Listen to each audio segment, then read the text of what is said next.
អ្នកណាក៏បានសម្រាប់មនុស្សមានទុកដូចខ្ញុំឲ្យតែគេចេះថ្នមលួងលោមខ្ញុំចង់បានមកជាគ្នាបើមានចិត្តល្អអាចជាបាល់របួសចិន្តាជាវត្ថុបំណងប្រាថ្នាដែលខ្ញុំរងចាំជាយូរមកហើយអ្នកណាក៏ដោយឲ្យតែស្មងខ្ញុំមិនប្រកាន់ជានរណាក៏មិនសំខាន់ដែលសំខាន់គឺចិត្តភក្តីរូបរាងសំផងទ្រព្យសម្បត្តិមានប្រយោជន៍អ្វីបើស្នេហាខ្វះចិត្តភក្តីក៏គ្មានថ្ងៃរកត្រើយសុខបានរឿង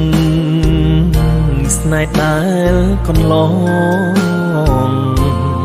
សែនជូរចត់ព្រោះជួបនឹងមនុស្សសាមញ្ញសំណាងមិនល្អជួបតែរឿងរ៉ាវរំខានស្នេហ៍ប៉ះមនុស្សចិត្តព្រានបំផ្លាញជីវិតអ្នកណាក៏ដោយឲ្យតែមានចិត្តសប្បុរសខ្ញុំមិនខ្វល់ពីអ្វីទាំងអស់សម្រាប់តែស្នេហាមួយពិតបងបូជាកាយឥតមានស្ដាយជួនស្រីវមិតដើម្បីស្នងចិត្តបរិសុទ្ធដែលបងតែងសូបិនប្រាថ្នា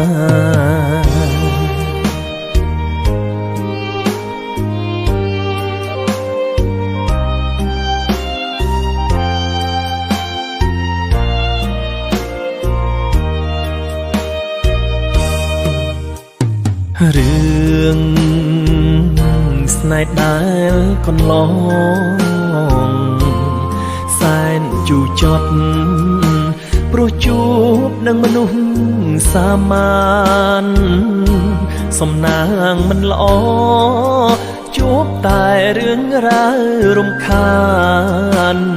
ស្នេហ៍ប៉ះមនុស្សចិត្តព្រានបំផ្លាញជីវិតអ្នកណាក៏ដោយឲ្យតែមានចិត្តសប្បុរស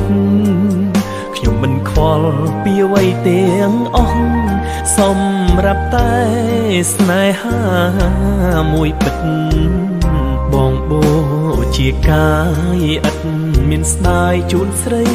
វមិតដើម្បីស្នងចិត្តបរិសុទ្ធដែលបងតែងសូបិនប្រាថ្នា